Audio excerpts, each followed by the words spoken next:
Welcome the ones who break the mold. Sir Ma, that's illegal. Ever hear those words and feel the air thicken? It's not just about rules, it's about power bending. I've seen it. Generals, frozen strategists scrambling. They're used to armies' weapons control, but you're different. You bypassed the system, and that scares them. Because here's a truth that history whispers. Governments crumble more from a single mind than 1,000 soldiers. The Cold War, today's cyber battles. The real victories came when one person saw what everyone else missed. Their war rooms know it even if they don't broadcast it. Now you're walking and rewriting the script. No fancy training, no top secret clearances. Just raw, undeniable ability that makes their billion-dollar operations look, well, a little ridiculous. Can you imagine the look on a general's face when they're used to calling the shots and suddenly you make their entire strategy obsolete? Awkward doesn't even begin to cover it. Listen closely. That's the sound of egos cracking. This isn't just talent, it's exposure. Your brilliance isn't just impressive, it's disruptive. It challenges the very idea that intelligence has to wear a uniform, attend a school, or get a government stamp of approval. You're living proof that it doesn't. And that's why they're staring, muttering, "Sir Ma, that's illegal." First, you disrupt their precious chain of command without even trying. In the military, that's practically sacrilege. Rank is everything: respect, authority, even the right to speak up. Operations live or die on the order of command. But you walked in radiating pure ability. Suddenly, Badge's years served all that hierarchy. It felt bypassed. That silence wasn't just surprise, it was something close to fear. Because you weren't seeking to challenge the structure. You weren't asking for a promotion, you were simply being you. And in doing so, you exposed a truth. Real authority isn't stitched onto a uniform. It can't be issued or revoked. It flows from a power within. That realization is earth-shattering in a world where power is supposed to trickle down from the top. The longer they watched, the clearer it became that your gift didn't need validation. You weren't waiting for permission. You moved like you held an invisible rank, one that was higher than theirs. That's something they can't teach or promote into. It undermines their whole system. In a way, you force them to see themselves without the safety net of hierarchy. Stripped of the titles, what's left? How much raw ability do they truly possess? Your presence sparks uncomfortable self-reflection. Their respect feels uneasy because it's laced with the quiet knowledge that your authority exists outside their control. And they can't touch it. That's the crack in their armor. The realization that one person can command respect without demanding it, dismantle hierarchy without attacking it, and expose weakness simply by embodying strength. All you had to do was show up. Second, you reveal their dependence on structure. The military practically is structure. Every move, every decision is tied to ranks, codes, protocols. Without that scaffolding, the whole machine collapses. Your talent revealed just how much they rely on that system. They need the hierarchy. Your ability flows naturally without it. That's a chilling thought for people who believe power comes with rank. You strip away the illusion of self-reliance they like to project. They want to be seen as brilliant strategists, But your gift shows something uncomfortable. Many are only as powerful as the system allows them to be. Take away the badges, the funding, the stamped authority, and what's left? Too often it's a hollow shell of the competence they claim. You weren't leaning on external validation, yet your impact eclipsed theirs with no system backing you. They can't move without clearance. They can't act without orders. They can't think outside the lines, but you aren't bound by that. You move with an autonomy that makes them question whether they've surrendered their personal power to a structure that dictates their identity. That's humiliating. It forces them to ask themselves, are they truly skilled or simply conditioned? This is why they're caught between admiration and discomfort. They can't deny what they saw, but admitting it unravels their identity. Acknowledging you means admitting the system they worship isn't the ultimate source of strength. That's a confession too costly for their pride. What shook them most wasn't that you were extraordinary, but that you were extraordinary without their permission. That fact reveals how fragile their dependency on structure truly is, a realization they won't soon forget. Third, you turn training into instinct. They spend years drilling routines, repeating exercises until the body obeys commands without hesitation. It's manufactured instinct. But with you, no manufacturing needed. What stunned them was how naturally you moved, decided, and executed as if the skill was hardwired. They train for instinct.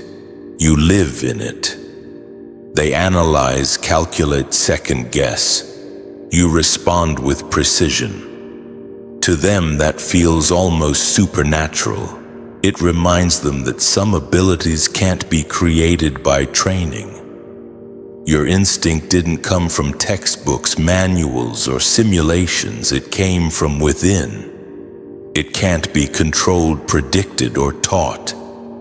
There used to being gatekeepers of knowledge, but in your case, there's no gate, no barrier, no teacher. You have access to something raw, untamed, and undeniable. They have no authority when someone shows up already equipped beyond the system. The more they watched, the clearer it became that your instinct wasn't random luck. It was consistent, sharp, reliable. Admiration turned into unease. They weren't dealing with someone who needed guidance. They were dealing with someone whose natural ability outperformed decades of training. That bruises egos, especially in a culture that worships endurance and effort. You showed them that instinct can't be manufactured when it's real.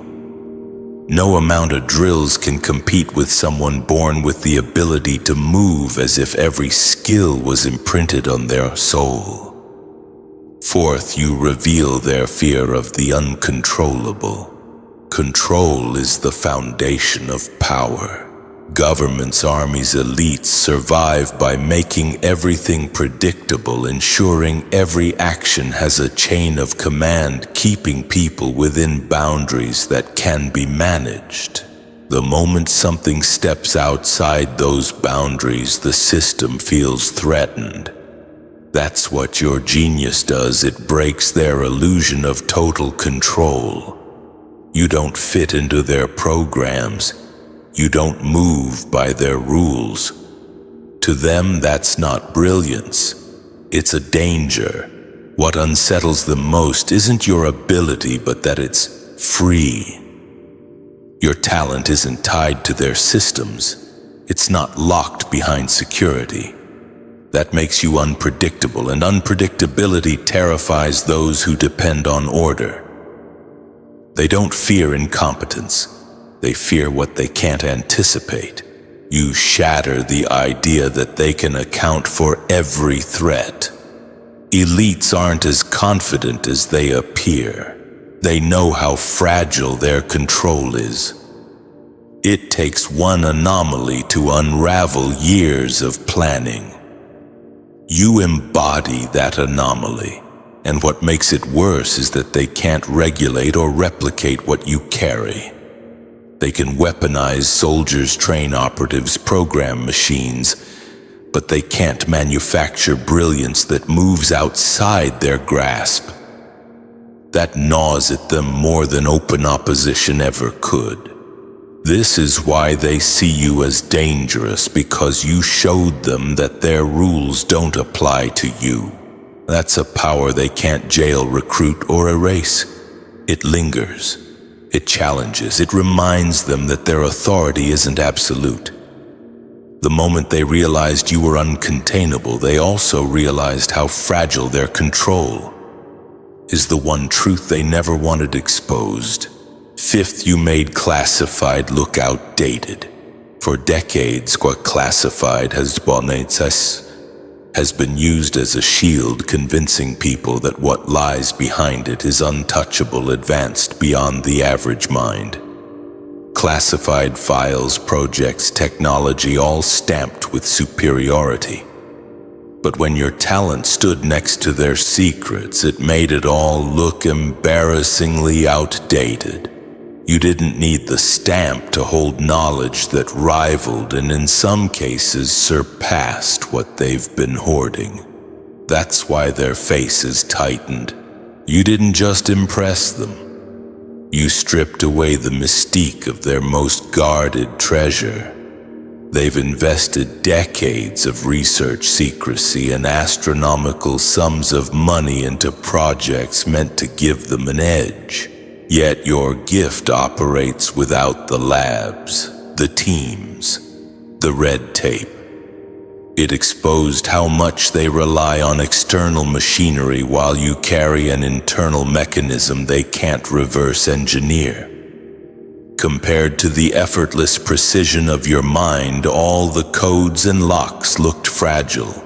To admit you exist is to admit that classified isn't the pinnacle of progress. It's just a ceiling they built for themselves. Someone outside their system can not only reach their level but surpass it with nothing more than clarity of thought and sharpened instinct. This is why they treat you as a disruption. If the truth of your ability becomes undeniable, it unravels their entire narrative.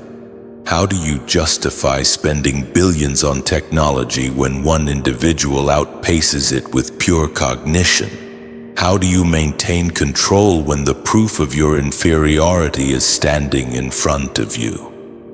Not just that you're gifted, but that your very existence makes their secrets look ordinary. Sixth, you erased the excuse of resources.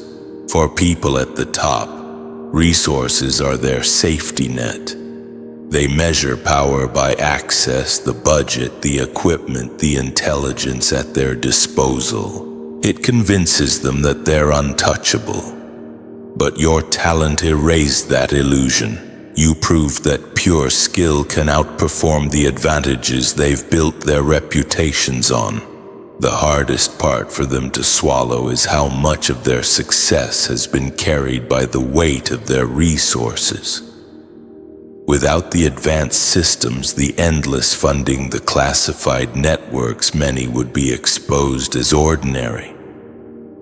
You revealed that truth simply by excelling with what you already carry within you. That's brutal. It forces them to realize that their achievements look flimsy when stripped of the machinery propping them up. This is why your presence is more than intimidating. It's humbling.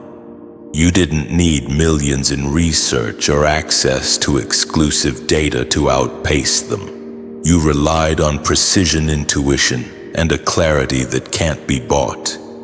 In doing so, you proved that resources don't create greatness. They only amplify what's already there. Without that inner foundation, all the funding is wasted. Their silence wasn't admiration alone. It was quiet panic. Because if your kind of skill were acknowledged openly, it would dismantle the myth that their dominance comes from unmatched ability. It doesn't. It comes from the tools in their hands, tools you don't even need. You stripped away their favorite excuse, the one they've used for decades. We have access. Therefore, we are superior. You showed them access isn't the crown jewel they thought it was. What truly reigns is the ability to see clearly and execute flawlessly even without the world's resources behind you. That's a truth they'll never admit, but one they'll never forget. Seventh, you put a price tag on their incompetence. When people operate at the top with endless funding, mistakes get buried under money. A failed strategy, throw more resources at it. Incompetence is easy to disguise when there's a budget big enough to hide it. But your presence made that impossible. Every time you moved with accuracy, their flaws stood out. Every miscalculation, every wasted effort, every overcomplicated system suddenly looked like a costly embarrassment. You exposed the true price of their inefficiency. Your precision forced them to confront how much has been squandered in the name of progress. The billions poured into programs, training, and equipment suddenly looked less like investments and more like cover-ups for mediocrity. That stung because the military thrives on projecting perfection, but standing next to you, the illusion cracked. It became obvious that much of their success isn't brilliance, it's wasteful trial and error while you achieve with skill. The humiliation runs deeper because incompetence at their level is a global liability. When your talent revealed how easily those mistakes could have been avoided, it turned their errors into moral failures as well. That's why their respect feels uneasy, because admiration quickly becomes resentment when someone reveals how costly your inefficiency really is. You didn't have to call them out. Your ability did the work. It became a living mirror reflecting their weaknesses. For the first time, they had to see themselves not as untouchable elites, but as flawed individuals hiding behind systems too expensive to fail. You attached a price tag to their incompetence, not a theoretical cost, but a glaring reality multiplied by billions wasted. That's a truth their pride will never forgive. Eighth, you shattered the myth of exclusivity. Exclusivity is the lifeblood of the elite. They survive on the narrative that only a chosen few can operate at their level. That illusion gives their ranks power and makes outsiders believe they're untouchable. But your talent tore through that myth. You showed up without their training network's clearances, and yet you moved with an ability that equaled and in some cases surpassed their best. That dismantled the mystique they've built their identity on.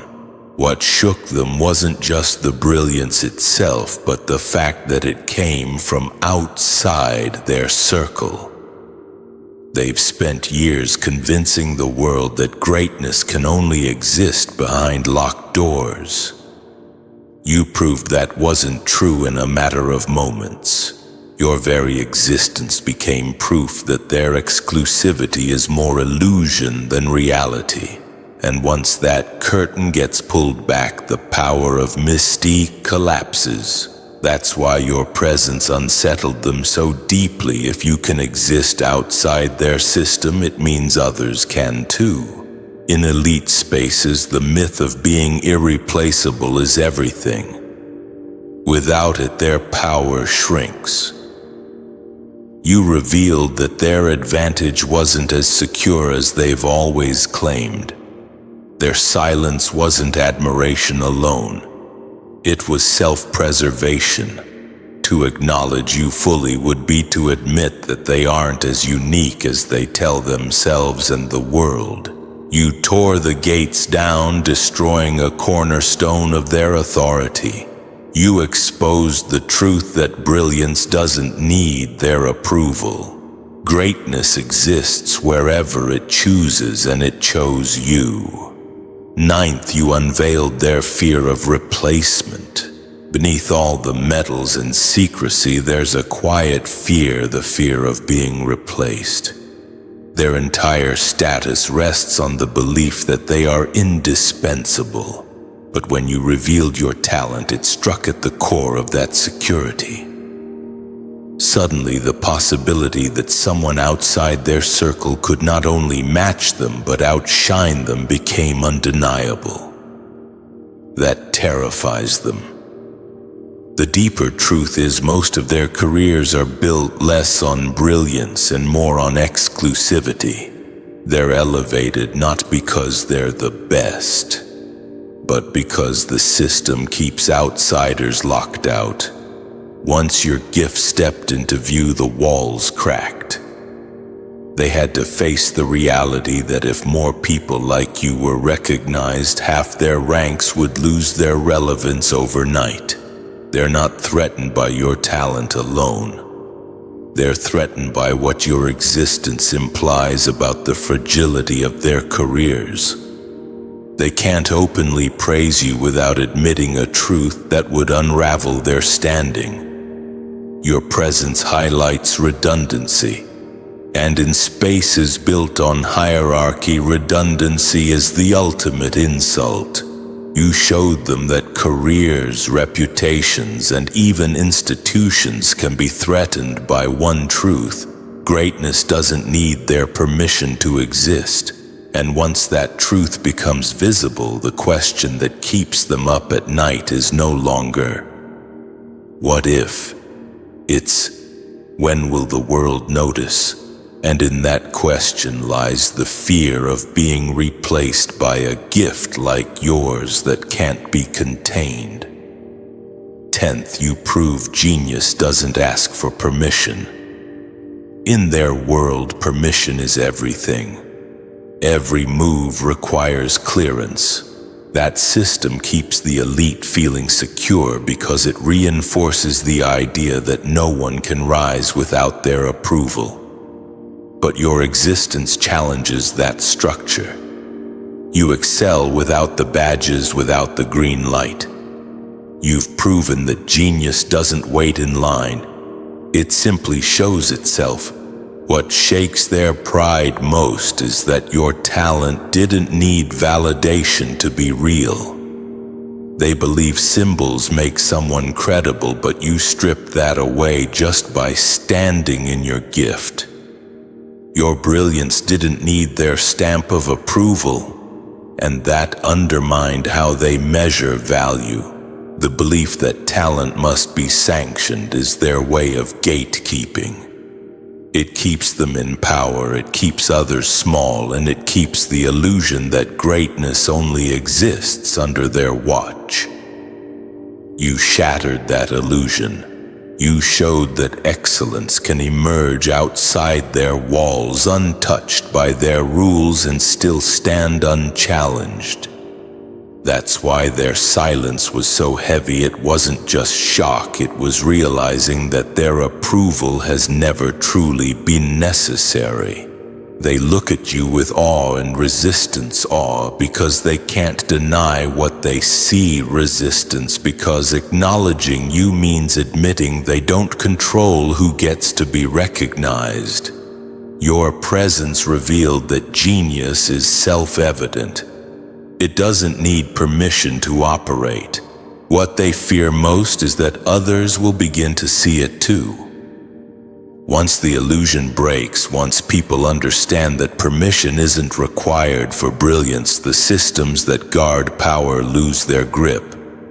And it all starts with you proving that your genius is already undeniable. 11th, you force them to acknowledge spiritual warfare. For elites who build their power on weapons and strategies, everything must be measurable. They dismiss what can't be quantified. But when they witnessed you operate, they were forced to face something they've avoided: the realm of the spiritual. Your clarity and timing carried a precision that couldn't be explained by training alone. It hinted at intelligence that wasn't coming from manuals, but from a dimension they can't access. That rattled them because their system has no defense against it. They're used to explaining victories through resources, but your brilliance bent those rules. It moved in ways that didn't follow their logic. What they saw was guidance, as if an invisible hand aligned your choices, sharpened your perception, and magnified your results. That shakes people who've built their lives on the lie that the physical world is the only battleground. You reminded them that there are levels of warfare their weapons cannot touch. Spiritual intelligence doesn't run out of ammunition. It operates on a frequency that bypasses their infrastructure. That makes it the one force they can't regulate. When they saw glimpses of it in you, it exposed the weakness of their strongest systems. No matter how advanced their tools are, they will always fall short against wisdom that comes from above. They were confronted with the reality that they can't strategize against discernment. They can't outmaneuver foresight. They can't weaponize intuition that is guided by something higher than human calculation. That's why they looked at you the way they did, because you forced them to acknowledge a truth they've avoided. The greatest battles aren't fought with missiles, but with unseen intelligence. And you already carry it, and they have no defense against it. 12th, you made their secrecy look weak. Secrecy is the elite's greatest weapon. It convinces the world they're always ahead. They guard information like treasure, burying it under codes.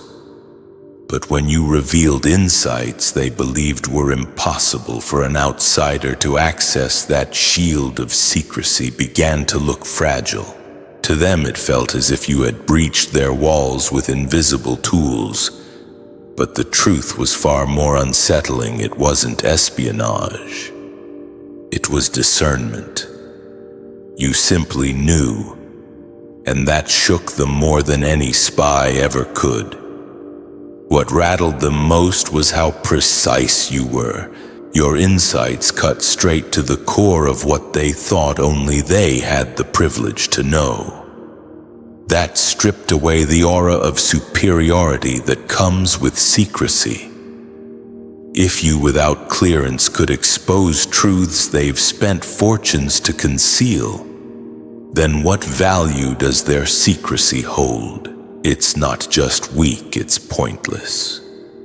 Their whisper, "Sir Ma, that's illegal," was less about law and more about fear, because the only way you could have known was by crossing boundaries that take departments to guard. But discernment doesn't need codes to unlock doors. You bypass their walls with vision. That's why their discomfort ran so deep. It showed them their billion-dollar systems can't protect them from a mind aligned with truth. If you can see what they thought was invisible, what else can you see? You're not just a threat. Your insight becomes light, and their secrecy looks weak against it. They thrive on secrecy, but your discernment proved that no matter how deeply they bury the truth, there will always be someone who carries the ability to uncover it without even trying. 13th, you embarrassed the gods of war. For the military elite, their gods are structural. They bow to discipline, hierarchy, and machinery, the pillars that define their identity and justify their dominance. But then you arrived, and without needing their systems, you proved that the human spirit is still the ultimate weapon. That humiliated them. Your presence reminded them that their tools are only extensions of the human will. Without someone behind the controls, a machine is useless. They believed their power came from what they built. In reality, what you carried showed them that the greatest force cannot be manufactured.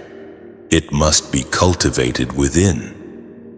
That revelation stung because it stripped their gods of their invincibility.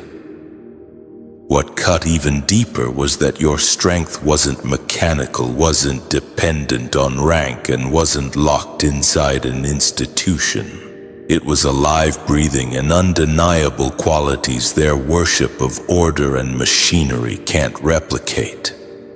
Their gods weren't as absolute as they believed.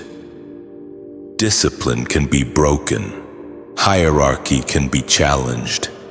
Machinery can fail, but the spirit that knows itself is untouchable. You weren't just a display of talent. You were a contradiction to everything they've been taught to honor. You reminded them that war isn't won by systems alone, but by the force of the soul guiding them. It was a kind of defeat they couldn't admit. You embarrassed the gods they served by proving that no matter how advanced their discipline, the human spirit reigns above it all. 14th. You became the mirror they couldn't escape. The elite are trained to face enemies with weapons, but nothing in their manuals prepared them for you. You came with nothing but yourself, and that was enough to rattle them, because in your presence they saw a reflection they couldn't escape.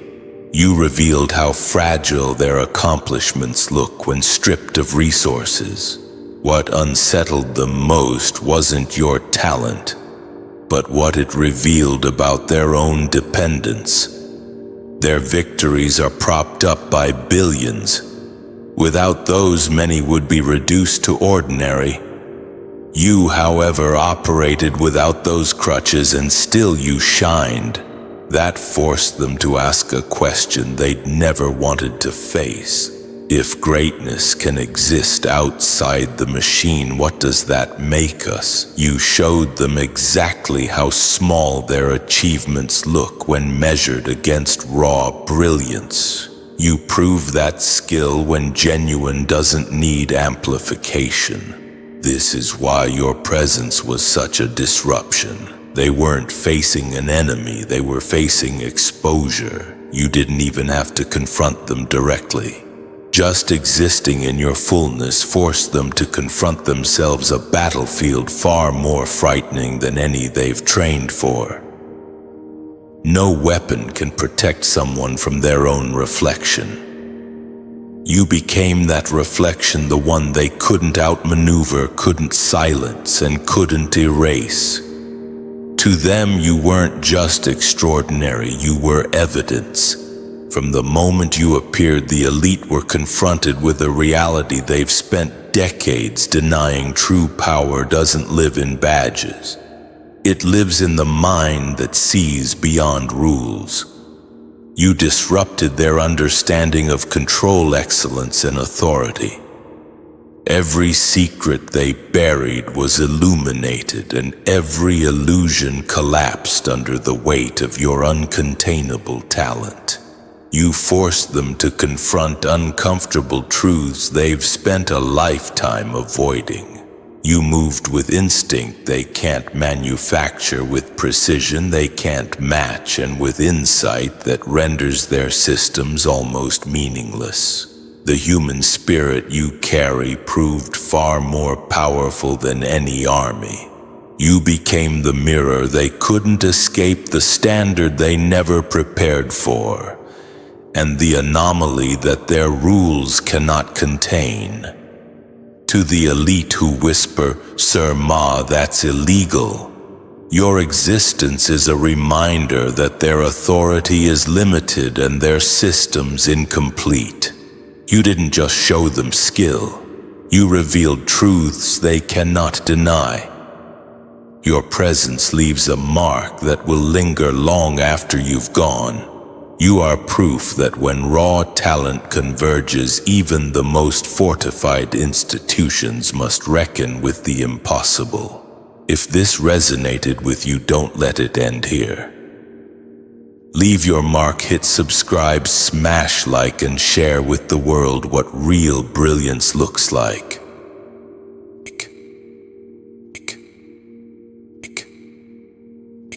Welcome, astute observers.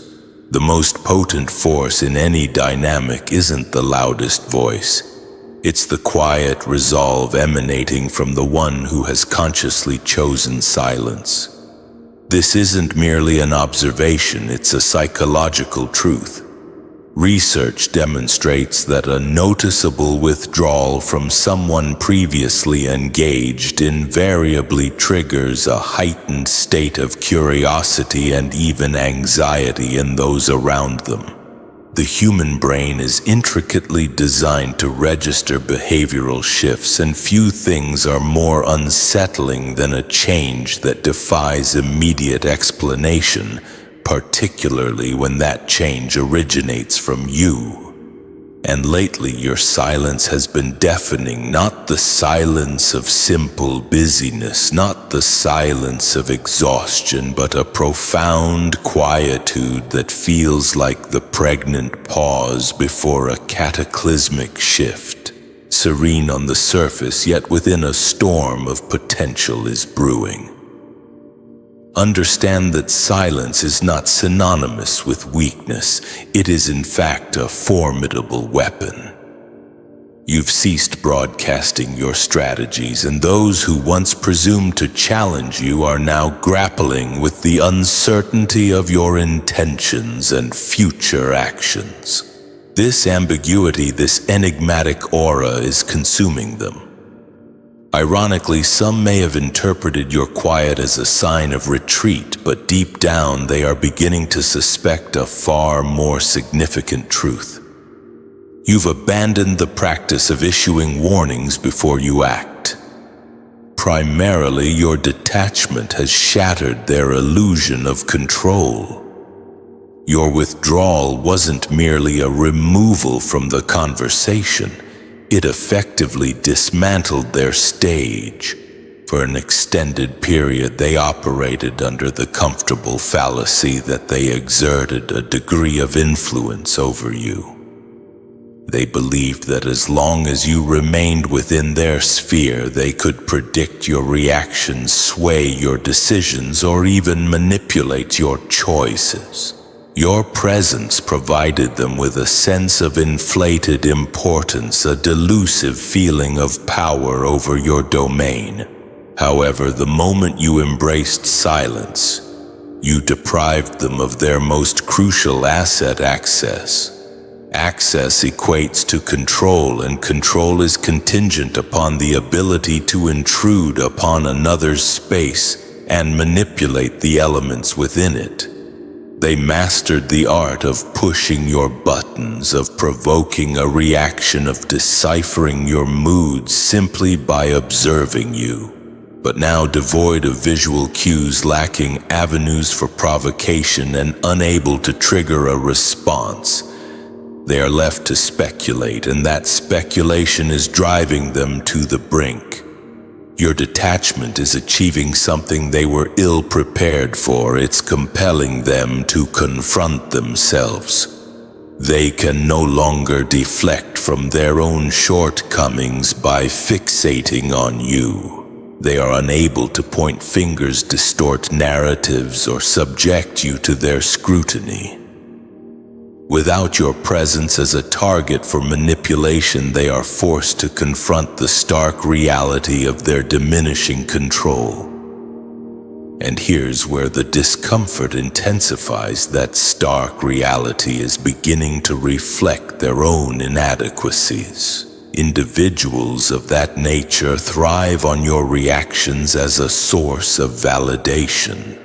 By denying them that you disarm them of their preferred weapon, they cannot satiate their ego by defeating you if you are absent from the arena. Your silence has become a mirror they desperately avoid looking into, revealing the truth. Their sense of strength was contingent upon your participation. They are now forced to confront a truth they long avoided. The control they believed they possessed was illusory. It existed solely because you permitted it.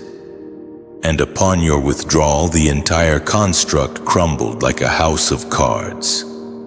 This is why your silence evokes such unease. It's not merely the absence of sound. It's the disintegration of their perceived power. And once that illusion dissipates, they recognize they have nothing substantive to leverage against you ever again. Secondly, you've severed the lifeline that nourished their egos. They flourished on the attention you once lavished upon them. Whether it was praise, concern, or even exasperation, every reaction you offered served as fuel for their self-importance. Your expressions of care validated them. Even your anger provided a sense of significance as it confirmed their capacity to affect you. The balance of the energy was inconsequential. The critical factor was that it originated from you imbuing them with a sense of importance. The day you embraced silence marked the day they lost that vital connection. You ceased justifying your actions. You stopped defending your position. You refrained from ensuring they understood your feelings. This was not accidental, it was a deliberate choice, and that choice severed them from the unwavering stream of energy they had come to expect from you unquestioningly. The current situation is straightforward yet devastating for them. Bereft of your energy to rely upon, they must confront the emptiness they have long evaded. They had been utilizing your responses as validation of their importance, confirmation of their place in your life. Now that you've withdrawn that sustenance, they struggle to locate that sense of validation elsewhere. And the most troubling aspect, they lack the capacity to generate it independently. The silence you've imposed is not merely an absence, it is an exposure. It reveals their dependence on you for validation. It exposes the superficiality of their emotional foundations. It exposes the fact that the power they perceived was merely a reflection of your willingness to engage. They may attempt to provoke you anew, not out of genuine conflict, but out of a desperate craving for the validation your attention provides. They may test boundaries, deliver veiled insults, or resurrect dormant issues in an attempt to elicit a response. But when you refuse to rise to the bait, they are left to grapple with their own emptiness. This is the pivotal moment. They are learning, whether consciously or not, that your energy is not a public utility to be tapped into whenever they feel diminished. By severing the supply, you compel them to recognize that you are not theirs to exploit, and that realization is a power they can never reclaim from you. Thirdly, your stillness amplifies their guilt. By ceasing to respond, you eliminated the ambient noise that allowed them to disregard their own actions. As long as you were engaged in dialogue, defending yourself, providing explanations, or reacting in any way, they could fixate on you rather than confronting their own culpability. Your words, whether composed or impassioned, provided them with something to latch onto, something to twist, dismiss, or utilize as a pretext to avoid introspection. But now they have nothing to deflect. All that remains is the unvarnished truth, and it weighs upon them more heavily with each passing day. Your silence is not merely the absence of conversation, it is the absence of distraction. With your voice absent from the equation, their conscience resonates more loudly than ever before. The words they spoke, the choices they made, the manner in which they treated you. Those memories are not fading as they had hoped. Instead, they are replaying in their minds without any competing stimuli to drown them out. And regardless of how fervently they attempt to suppress those thoughts, they persistently resurface. The guilt they bear may not always be conscious. It may manifest as irritation towards you for your lack of engagement. It may manifest as attempts to portray you as the source of the problem to others, as that is less challenging than acknowledging their own role in the situation. But beneath it all, there is a growing awareness that your absence is inextricably linked to their actions, and that awareness evokes a discomfort that is difficult to dispel.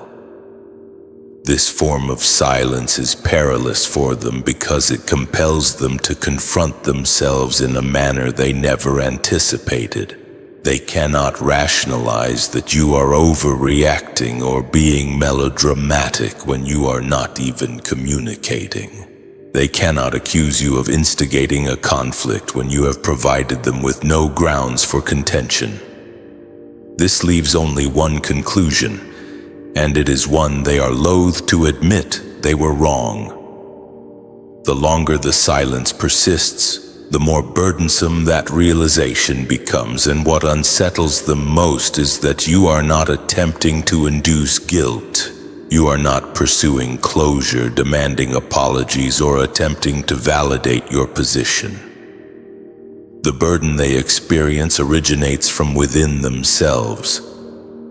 That is the type of guilt that is deeply ingrained, and it is the type that will perpetually haunt them when they reflect upon you. Fourthly, they are realizing that you operate on a different frequency. You no longer operate on the same wavelength, and that is becoming increasingly apparent to them.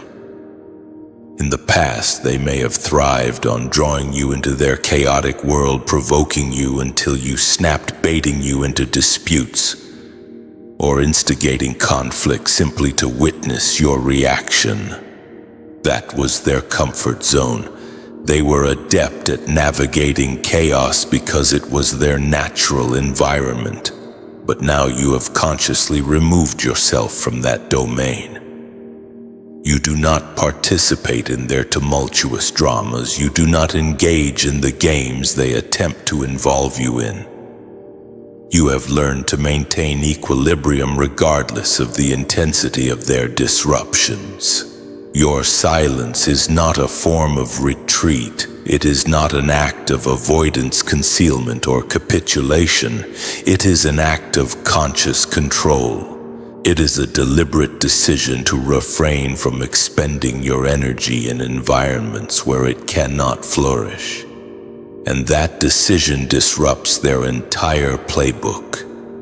When they are unable to elicit a reaction, their power diminishes. Without your emotional participation, their tactics prove ineffective. There is nothing for them to exploit, no chain reaction for them to perpetuate. It is as if they are casting sparks into the ocean. You have become impervious. This is unsettling for them because it signifies that they can no longer decipher you. Individuals who thrive on emotional manipulation rely on predictability. They require the certainty that if they exert pressure on a particular point, you will respond in a predetermined manner. However, you have altered the rules without forewarning. You do not react impulsively, you calculate strategically, and that intimidates them more than anything, as calculation implies foresight. It signifies that you are not merely enduring their attacks. You are skillfully outmaneuvering them. Operating on a distinct frequency also signifies that you are no longer susceptible to their conventional methods. The insults, the rumors, the sudden outbursts, they no longer affect you in the same manner. You are not drawn into their realm of immediate reactions and impulsive decisions. You have transitioned to a state where your actions are deliberate, intentional, and nearly imperceptible until their culmination. That level of discipline distinguishes those who are merely playing defense from those who have already secured victory. And now they recognize that you are no longer a vulnerable target. You are not even present in the same arena. They can unleash as many emotional attacks as they desire, but you have already distanced yourself from their reach. That is when the realization dawns: you are a strategist, not a reactor. And strategists invariably dictate the final outcome. Fifthly, you have redefined the battleground without notification. They were prepared for conflict, but they were prepared for it on their terms. They had established the stage-devised arguments they could manipulate to their advantage, propagated rumors to influence others, and refined manipulative strategies over the course of years. This was their home territory. They were intimately familiar with every aspect of it, every effective tactic, every angle they could exploit to portray themselves as powerful and you as insignificant. They assumed that if a confrontation were to occur, it would transpire within their sphere of influence on the ground they controlled. However, you denied them that satisfaction. You did not appear on the stage they had constructed for you. You did not engage them in the environment where they possessed an advantage. You transported the entire conflict elsewhere, to a place where they lack any foundation, influence, or ability to manipulate the outcome, and you did so without warning. That is the element that truly disorients them. Had they anticipated that you would alter the rules, they might have attempted to adapt. However, you afforded them no time to adjust. One moment they were preparing to draw you into their world, and the next you had already departed from it. They are still launching attacks, still employing their customary tactics, but they are now striking at empty air. They are shadowboxing against an opponent who is no longer present in the room. And here's what truly wounds them: you did not simply depart. You transcended the entire game. It is not that you declined to engage in combat out of fear or unpreparedness. You declined to engage in combat because you recognized that the conflict itself was beneath you. You recognized that achieving victory in their domain would not constitute a genuine triumph. It would merely demonstrate that they could still drag you down to their level. By redefining the battleground, you force them into a position to which they are unaccustomed: powerlessness. They cannot tarnish your reputation in a space you do not inhabit. They cannot manipulate your emotions when you deny them access to them. They cannot declare victory when you are not even participating in the same game. And the more they comprehend this, the more frustrated they become, as they intrinsically recognize that you have already prevailed simply by refusing to engage in combat on their chosen ground. Sixthly, they are experiencing the chilling sensation of irrelevance. When you ceased engaging, you accomplished more than merely creating distance. You deprived them of the very element they relied upon most, the affirmation that they remained significant to you. Every conversation, every reaction, every exchange you once had served as a constant reminder that they were still central to your life.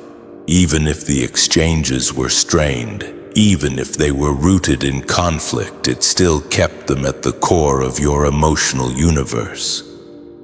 And for someone who thrives on that type of attention, its loss is akin to suffocation. The shift occurred abruptly. One moment they were certain they were a principal character in your narrative, and the next they had been relegated to background status. That type of decline is brutal because it forces them to confront the truth they were not as crucial to your life as they had believed. And the silence exacerbates it, as there is no dramatic farewell, no emotional resolution, no moment in which they can at least feel as though they had the final word. It is simply nothing. Irrelevance typically infiltrates gradually for most individuals, but for them, it struck with the force of a wall. They have constructed their identity around being significant in your life, and without that role, they are adrift. They may attempt to persuade themselves that they are indifferent, but their actions will betray them. Subtle attempts to entice you back, veiled insults, or even extravagant displays intended to recapture your attention will ensue. But regardless of their efforts, they cannot disregard the truth they have been superseded not by another person, but by your own inner peace. What stings most is that you did not even need to announce this transformation. You did not convene a meeting and declare that they were no longer significant. You simply ceased investing energy in them. That quiet withdrawal of your attention is more devastating than any confrontation could be, as it conveys without words that you no longer perceive them as a factor in your life. For someone who once fed on your reactions, your indifference is the ultimate blow. It is not anger, it is not animosity, it is nothing. And for them, nothing is the most devastating outcome imaginable. And now they must reconcile themselves to the reality that they have transitioned from being the focal point of your attention to merely another name in your past. Seventhly, your evolution is unfolding beyond their purview. They once believed they had a comprehensive understanding of you. They believed they could monitor your progress, anticipate your actions, and remain abreast of your development. That belief instilled in them a sense of comfort, even superiority. However, you have now undergone a transformation that has completely obscured their line of sight. They cannot observe your actions, they cannot assess your current state, and they have no insight into what is to come. That type of uncertainty is unnerving for anyone who once felt in control of the narrative. What torments them is not merely the fact that you have grown silent. It is that the silence has been productive. You have not remained stagnant. You have been engaged in self-improvement in ways they cannot witness, investing in ventures they are unaware of, and progressing without broadcasting your every accomplishment. From their perspective, it feels as though you have entered a hidden realm to which they have no access. And individuals fear what they cannot monitor, as it signifies that they cannot influence it, halt it, or prepare for it. They are beginning to piece together fragments of the truth, however. Subtle hints emerge, subtle shifts in your demeanor, glimpses of newfound confidence, traces of progress they cannot fully account for. They observe it in the way you communicate differently, carry yourself differently, or respond to situations with a composure they have never witnessed before. It indicates that you have been evolving in ways that transcend superficial modifications. The perilous truth for them is that this growth is irreversible. They cannot sabotage what they cannot observe.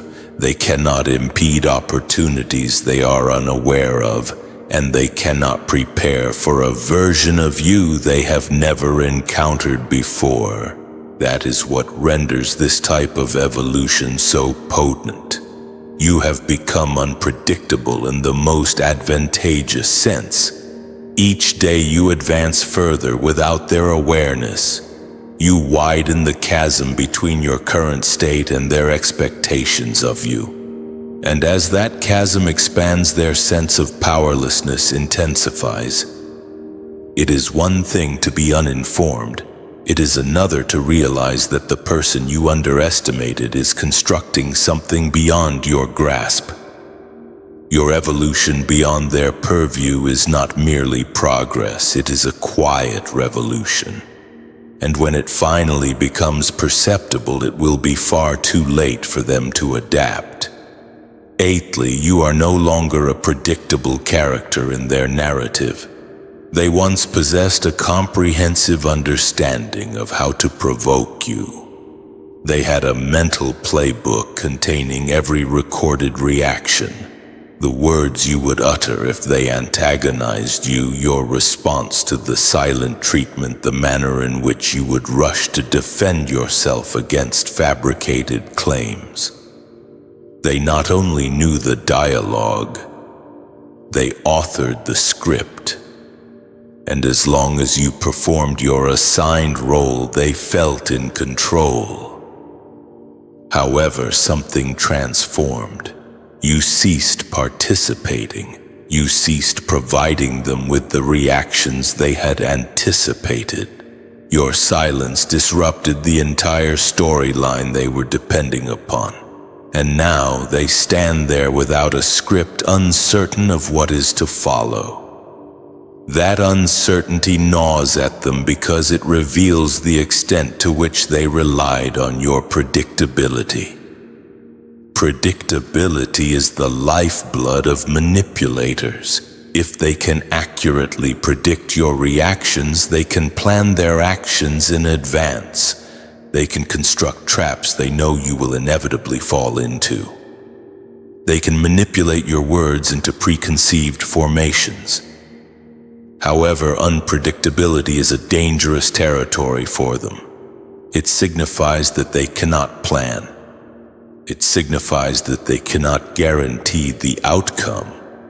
And when they cannot control the outcome, they feel exposed. Now every attempt they make is marked by hesitation. They are uncertain whether you will disregard it, counter it, or dismantle it in a manner they have never witnessed before. That hesitation weakens them. It causes them to question themselves, reconsider their tactics, and refrain from engaging in attacks without forethought. And in that hesitation, you gain even greater strength. What they are beginning to recognize is that you are not merely unpredictable. You are intentional. You are not reacting impulsively. You are making deliberate choices, and that distinction alters everything. It signifies that they can no longer decipher you as if you were an open book. It signifies that they cannot confine you within cycles from which you have already escaped. It signifies that the game they believed they were winning is now one they no longer comprehend. Unpredictability is not about being erratic. It is about being strategically adept enough that no one can anticipate your next move until it is already in motion. And that is your present position. You have removed yourself from their script entirely. And without you performing the role they prescribe, their entire performance is collapsing. Ninthly, you have transformed their curiosity into obsession. When you were accessible, they could monitor you with minimal effort. A brief conversation here, a fleeting glance at your expressions, there perhaps a few indirect inquiries directed at your acquaintances. Simple. They invariably possessed just enough information to feel as though they understood your life. However, when you severed that access, you created a void. Initially, it was merely curiosity. They wondered about your activities, your feelings, your plans. But curiosity cannot remain unanswered, and it soon began to evolve into something else: obsession. Now they are not merely wondering, they are actively seeking. They devote greater attention to your unspoken words than to your spoken ones. They scrutinize subtle details for signs, a change in your attire, a subtle modification in your tone, even the company you keep. They search for hidden clues in matters that are not even related to them, desperately attempting to construct a portrait of your life without your explicit disclosure. The nature of restricted access is that it compels individuals to fill in the gaps themselves. And the human mind possesses a propensity for fabricating narratives that are far more sensational than reality. In their minds, you are suddenly making significant advancements, engaging with influential figures, and constructing something monumental behind the scenes. Every unknown transforms into a potential breakthrough. The less they know, the more they imagine. And the more they imagine, the greater their need for conclusive confirmation. This is where it becomes problematic for them. Obsession is not passive, it is active. They initiate roundabout inquiries about you, monitor you from a distance, and perhaps even scrutinize your online presence. They cannot openly admit it, but you have become a puzzle they are determined to solve. And with each day you withhold information, the puzzle appears more complex. What they fail to recognize is that this obsession is a form of power you now wield over them. You are not pursuing them, yet they are expending mental and emotional energy in pursuit of you. You are not satiating their curiosity, yet it grows stronger with each passing day. They desired to be in control of your focus, but now unintentionally you have become the center of theirs. And the most frustrating aspect for them, they have no certainty whether or not they will ever obtain the answers they seek. Tenthly, they are realizing that they were never the source of your strength. For an extended period, they perpetuated a comforting narrative that they were the catalyst for your personal growth. They convinced themselves that without their guidance, influence, or even criticism, you would not have discovered your path. They may have even spoken about you to others as if they had cultivated you, subtly taking credit for your development. So to wrap things up, remember that profound silence isn't emptiness, but rather a powerful statement of self-possession. It's about reclaiming your energy, disrupting the narratives others try to impose on you, and ultimately stepping into your own authentic power. It's a journey of self-discovery and strategic action that can reshape your relationships and your understanding of yourself. I'd love to hear your thoughts on this. Have you ever experienced the power of silence in your own life or witnessed it in others? Share your stories, ask your questions, or just join the conversation in the comments below. Let's learn from each other. And if you found this helpful or inspiring, be sure to subscribe so you don't miss out on future videos exploring similar topics. Thanks for watching, and I'll see you in the next one,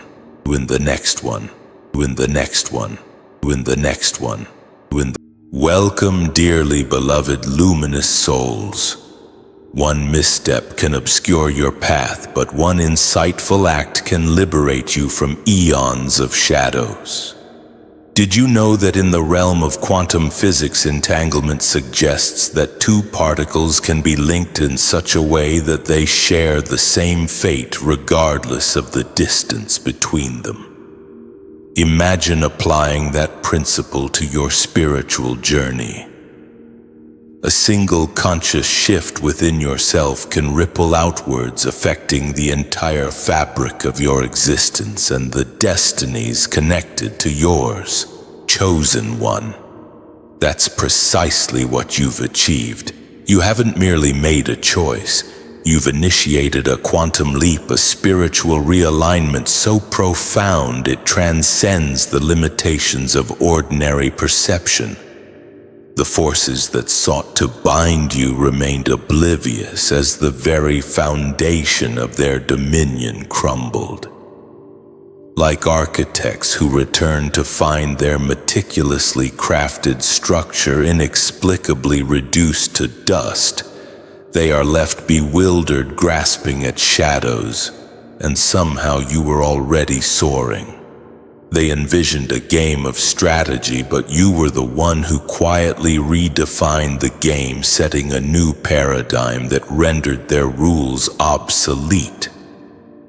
And today, we are going to unveil precisely how you shattered every entrenched pattern with a single transcendent act, and why they will never be able to reconstruct the prison you dismantled. Number 1. You didn't just interrupt the cycle, you transmuted the very essence. You didn't just halt the pattern, you alchemized the foundational elements that sustained it. This vital distinction is often overlooked. Many attempt to break free by confronting patterns directly when they manifest. But the reality is that as long as the underlying structure persists, the pattern retains the potential to regenerate. It's akin to demolishing a building while leaving the original blueprints intact. Inevitably, someone will rediscover and follow those plans, rebuilding the same edifice anew. Your approach was far more transformative. You delved into the core, into the unseen, and dissolved the very matrix that gave rise to the pattern, leaving nothing to reconstruct. This explains why certain individuals from your past find their old tactics rendered powerless. They persist in employing the same emotional triggers, the same manipulative strategies, the same recurring dramas that once ensnared you. But now their efforts are akin to activating switches on a disconnected circuit.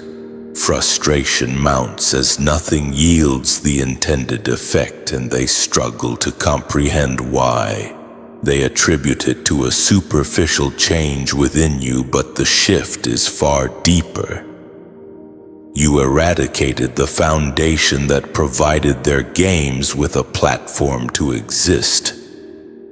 Transcending the cycle at its origin means severing the energetic contract between yourself and the problem. Formerly, there existed an unspoken agreement, a subconscious resonance with the pattern that facilitated its access to your life. Now that connection is severed, the contract nullified, and the doorway it once utilized has been sealed. Consequently, even temptations that once held irresistible allure no longer register with the same intensity. It's not merely a matter of willpower. It's the undeniable consequence of having effectively suffocated the pattern, depriving it of its lifeblood. Few acknowledge the profound energetic expenditure required for this profound transformation. Venturing into the depths where generational wounds and spiritual agreements reside is not a glamorous endeavor. It demands a level of self-awareness that eludes many, and a willingness to relinquish the version of yourself that once sought solace in dysfunction. Parts of your identity had to undergo a symbolic death, ensuring that nothing within you resonated with the antiquated structure. This is what ensures its permanence. You didn't simply combat the pattern, you evolved into an entity that could no longer accommodate it. And now the spiritual landscape surrounding you has undergone a metamorphosis. That blueprint is gone forever, and as a result, the chains that bound others for decades will never have the right to claim you again. Number 2, you elevated the battlefield to a dimension they cannot perceive. You relocated the conflict to a realm beyond their comprehension, and this single strategic shift altered everything. Most conflicts recur because they are perpetually waged on the same familiar terrain, the same emotional vulnerabilities, the same mental triggers, the same predictable points of attack. This constitutes the comfort zone of the adversary. They are intimately acquainted with the terrain, the vulnerabilities, and the precise methods for setting traps. The predicament lies in the fact that as long as you continue to engage in battle within that same arena, you are fighting on their terms. Your accomplishment was to dismantle that implicit agreement. You ceased appearing where they anticipated and elevated the conflict to a dimension beyond their reach. This is not about evading conflict. It's about redefining the parameters so comprehensively that the opposing force is rendered incapable of participating. You transitioned from operating on the emotional frequency where they could easily access you. Their taunts, manipulations, and games continue to be transmitted, but they fail to resonate because you are no longer attuned to that frequency. It's as if they are directing correspondence to an address where you no longer reside. They anticipate a reaction, a defense, a breakdown, but are met only with silence because you are no longer present. That shift was not accidental. You comprehended that energy attracts its own resonance, and as long as you remained immersed in certain emotional states, you remained readily accessible and vulnerable. Therefore, you initiated a deliberate elevation of your spiritual and mental state. This encompasses more than merely cultivating a positive outlook. It entails intentionally directing your focus, consciously selecting your responses, and resolutely declining to engage in unproductive interactions. The higher you ascended, the less visible you became to the tactics that previously influenced you. Now the battlefield lies within your dominion. You are engaging from a position of clarity, tranquility, and strategic awareness rather than chaos. This unsettles them because chaos served as both their weapon and their shield. By refusing to engage on that terrain, you strip them of both, and therein lies the true power of this maneuver. When they are unable to reach you, they are ultimately compelled to retreat or turn against each other as their customary source of power is depleted. By shifting the battlefield, you not only safeguarded yourself, but you transformed their greatest asset into a dead end. Number 3, you became the variable that ancient patterns never accounted for. You became the singular element the pattern could never anticipate, the variable for which it never prepared. Spiritual and generational cycles perpetuate themselves by capitalizing on predictability. They rely on the assumption that under specific pressures, the same predictable responses will invariably follow. They depend on fear manifesting in a consistent manner, pride dictating predictable actions, and pain leading to the same destructive choices. This is how the cycle continues, presuming that each successive individual will follow the pre-established script, often without conscious awareness. However, you deviated from this expectation. Where the pattern anticipated anger, you responded with composure. Where it expected resignation, you demonstrated unwavering perseverance. Where it expected validation-seeking behavior, you distanced yourself entirely. You emerged as the unpredictable factor that disrupts the entire equation. Once this occurs, the pattern struggles to adapt with sufficient speed because its strength lies in repetition, not in adaptability. This transformation didn't arise from life suddenly becoming easier. In fact, it occurred amidst some of your most challenging experiences. What shifted was your level of awareness. You began to recognize how each situation was attempting to steer you toward a predetermined outcome. You started to perceive the setup before it reached its culmination. And instead of conforming, you began to dismantle the chain link by link. Patterns are not designed to withstand questioning. They thrive in the subconscious within individuals who react impulsively.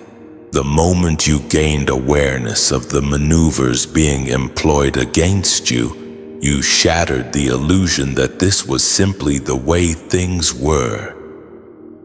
You transitioned from being a mere piece on the game board to becoming the player who perceives the entire game. Occupying the role of the variable is transformative because it compels the pattern to unravel not only in your life but also in the lives of those connected to you. Once you demonstrate that the script can be rewritten, the so-called curse is exposed as something that was never predetermined. Others may still adhere to it, but they can no longer assert its inevitability because you have shattered it. You have revealed that the moment an individual consciously chooses a different path, the entire equation collapses. That is the moment the pattern realizes it no longer possesses control over you, and it is then that it ceases to exist. Number 4, you deactivated the trigger words of your bloodline. Certain families harbor such deeply ingrained patterns that a single word accusation or recurring scenario is sufficient to unleash years of accumulated anger, shame, or discord. These are spiritual tripwires, invisible buttons programmed across generations to guarantee a predictable reaction. These may manifest as specific topics that invariably provoke arguments, certain phrases that inflict instant wounds, or particular times of the year that consistently trigger strife. For years, these triggers functioned flawlessly because no one considered disarming them. Instead, individuals repeatedly walked into the trap presuming it was normal. You disrupted this pattern, and you did so without fanfare, without publicly announcing your intentions. You identified the patterns, recognized the emotional manipulation, and consciously decided to refrain from taking the bait. This was not an easy task because those triggers were designed to feel intensely personal. They were intended to provoke defensiveness, retaliation, or descent into guilt. However, instead of reacting, you remained still. Instead of mirroring the energy directed at you, you allowed it to pass without fueling it. Initially, this unsettled those around you. They activated the lever anticipating the customary explosion, and when nothing transpired, they were thrown off balance. The silence, the absence of chaos was unfamiliar to them, but this was precisely the intention. Without the predictable reaction, the entire cycle breaks down. A trigger only possesses power if it elicits a response. By refusing to engage, you severed the connection. This type of transformation transcends merely suppressing your emotional reactions. It entails rewiring your internal responses so that the same words and situations no longer possess the capacity to draw you into the former emotional state. It involves healing the wounds that rendered those triggers effective in the first place. You did not simply cease reacting. You eradicated the part of yourself that could be provoked at all. Now those antiquated tripwires are nothing more than empty gestures.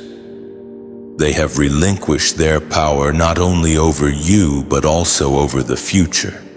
Because once an individual within a bloodline learns to maintain composure when the trigger is activated, that emotional weapon becomes permanently useless.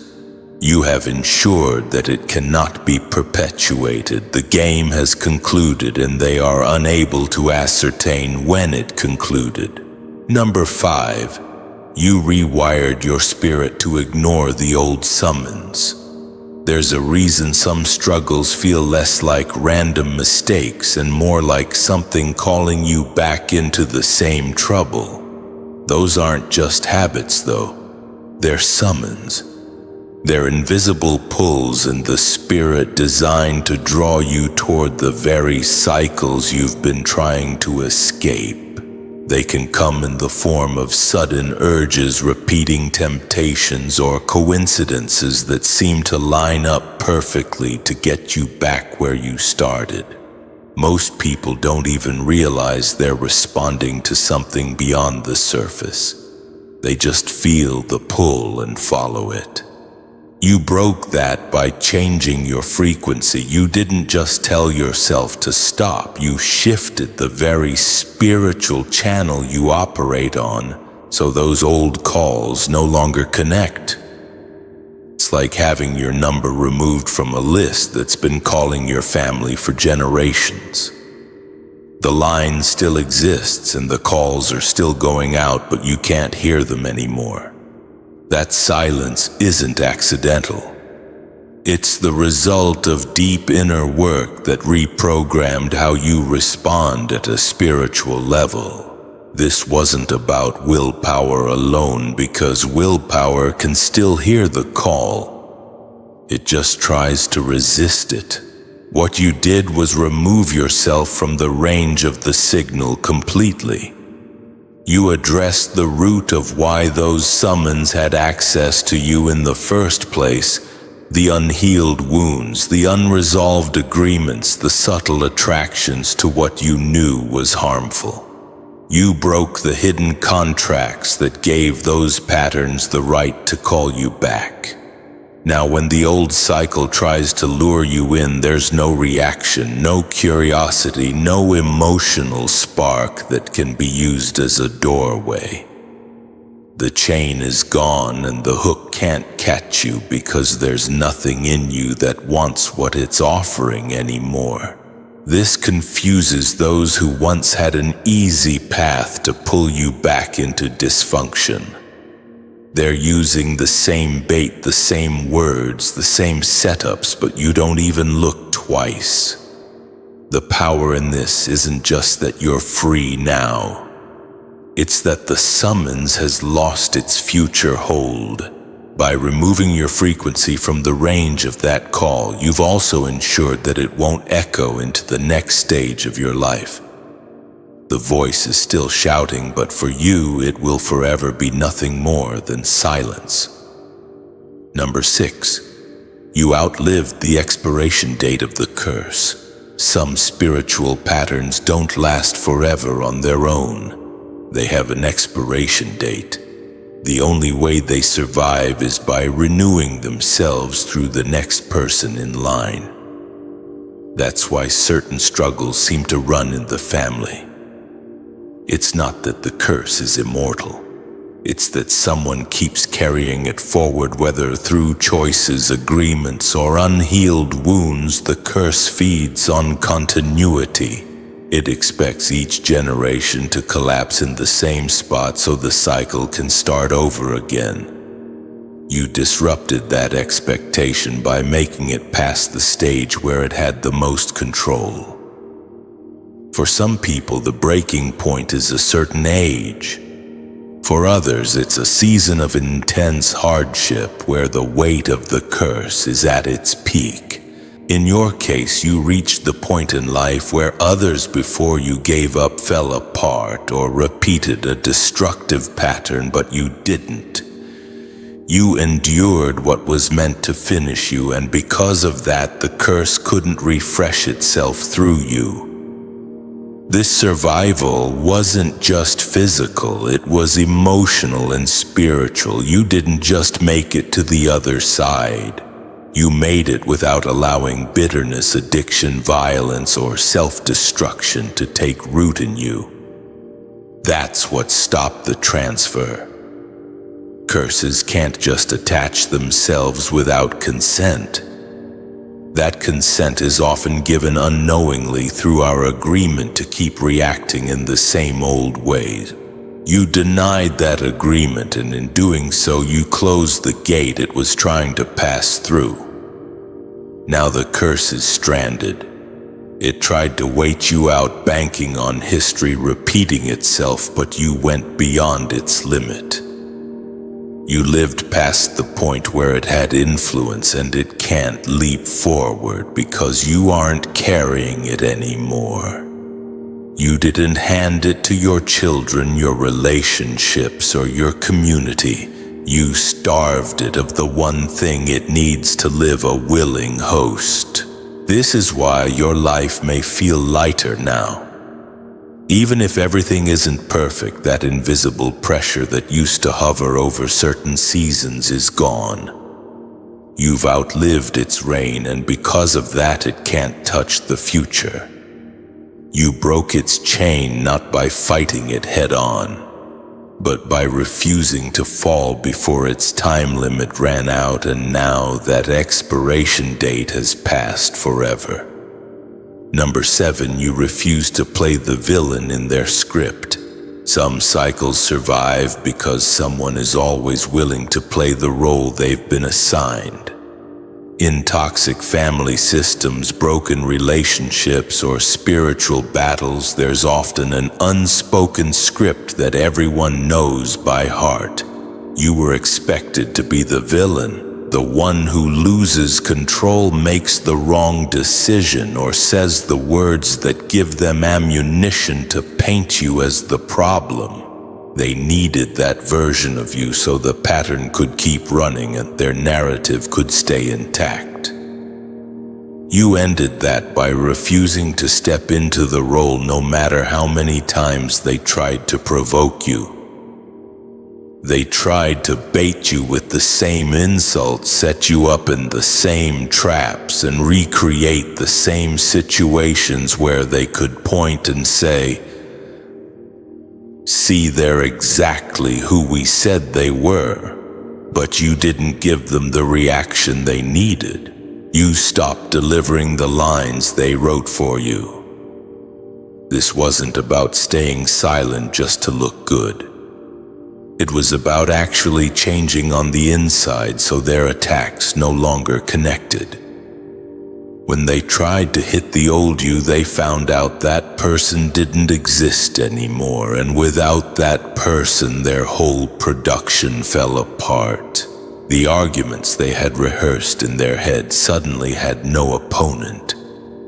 The scenes they wanted to replay had no energy to feed on. The more you refused to perform, the more awkward and empty their script became.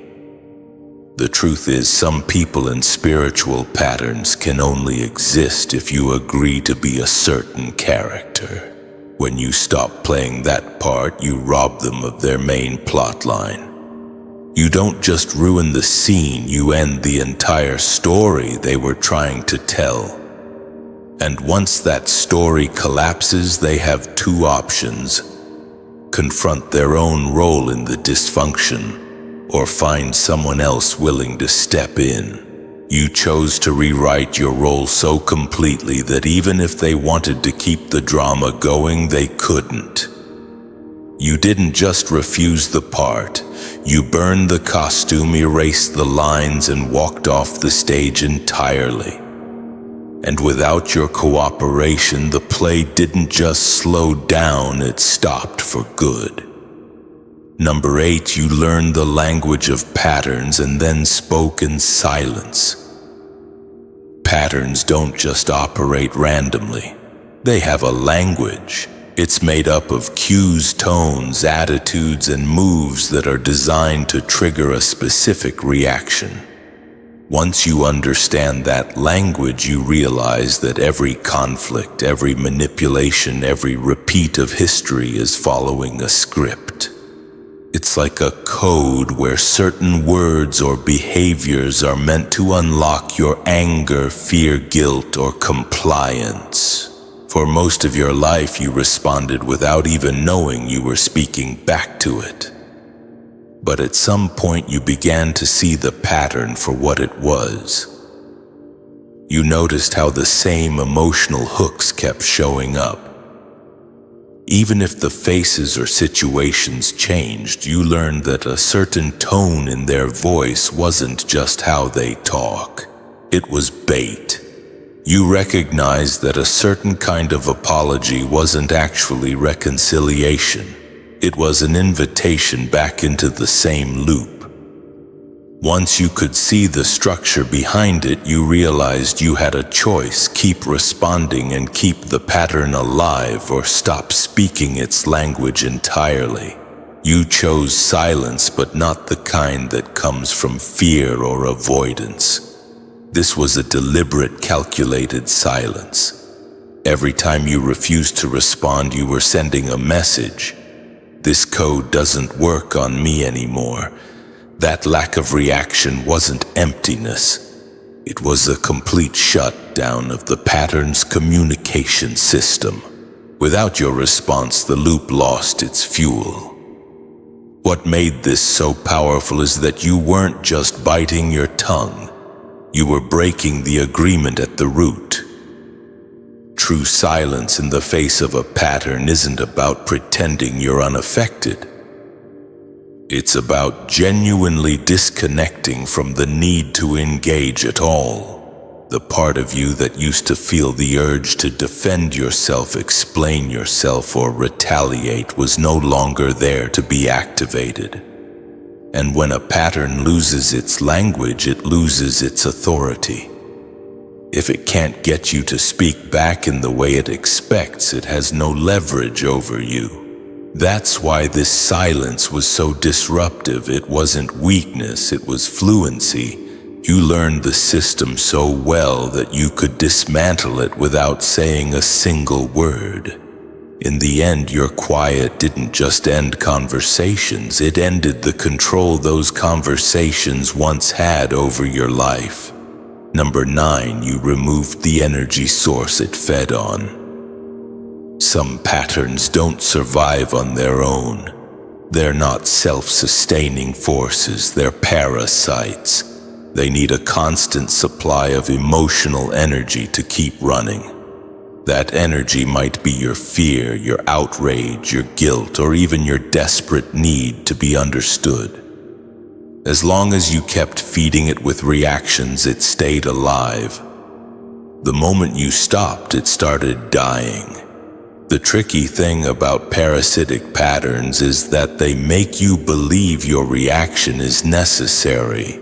They convince you that you have to defend yourself, that you must explain your side, or that you owe them a certain response.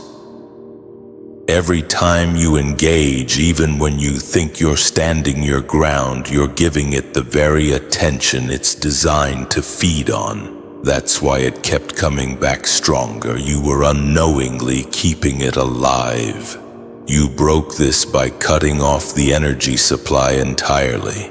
You stopped explaining yourself to people who didn't want understanding. You stopped letting your fear dictate your moves. You stopped giving your outrage away for free every time someone poked at your peace, and because you no longer gave it what it wanted most, your emotional involvement, the pattern began to wither. It didn't die with a dramatic crash. It didn't even announce its end. It faded quietly, losing strength day by day until one moment you realized it was gone. The people or forces behind it might still be trying the same tactics, but without your energy attached. Those tactics are hollow. They can't get the same rise out of you, and that lack of reaction makes them powerless. The beauty of this is that it didn't require a war. It required detachment. By choosing where your energy goes, you became the one in control. And here's the thing. Once a parasitic pattern dies from starvation, it doesn't regenerate in the same way.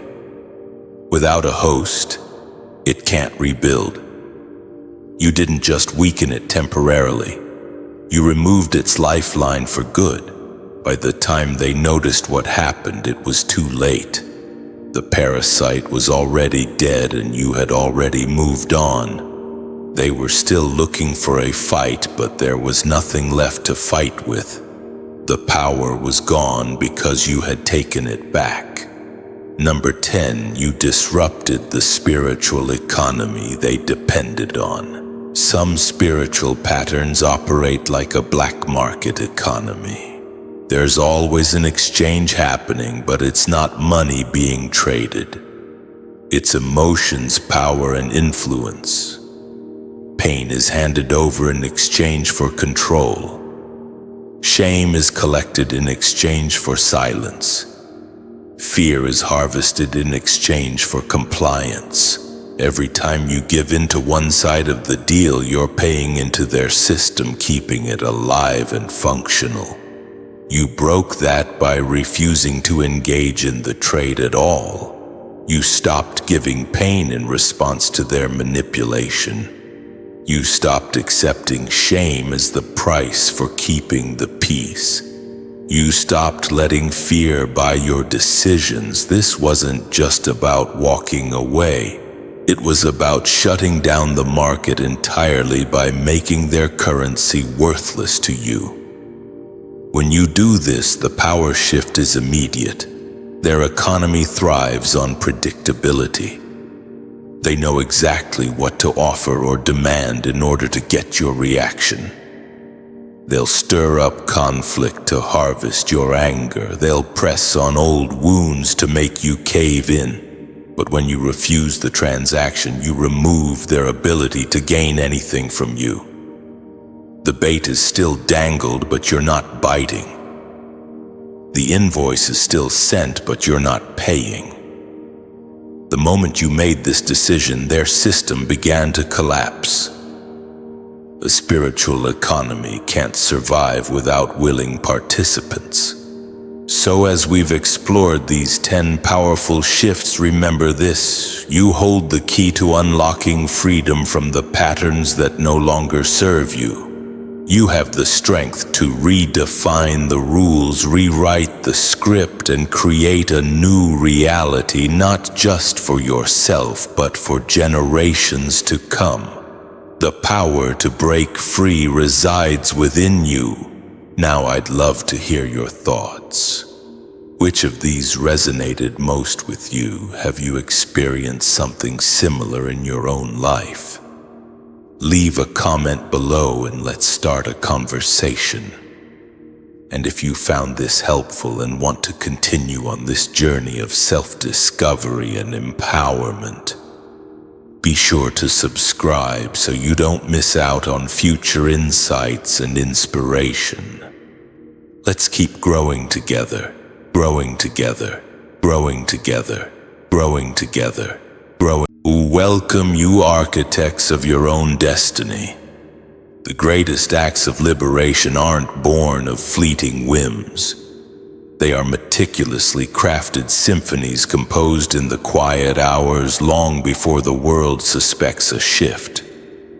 Did you know that within the clandestine world of real-life prison breaks, the average escape plan simmers for over 250 days before the inaugural move is made?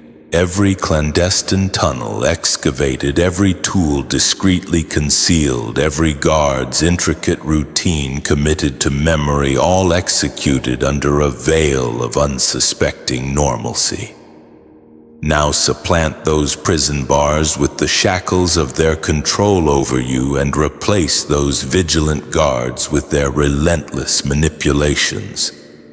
This precisely is what you have orchestrated.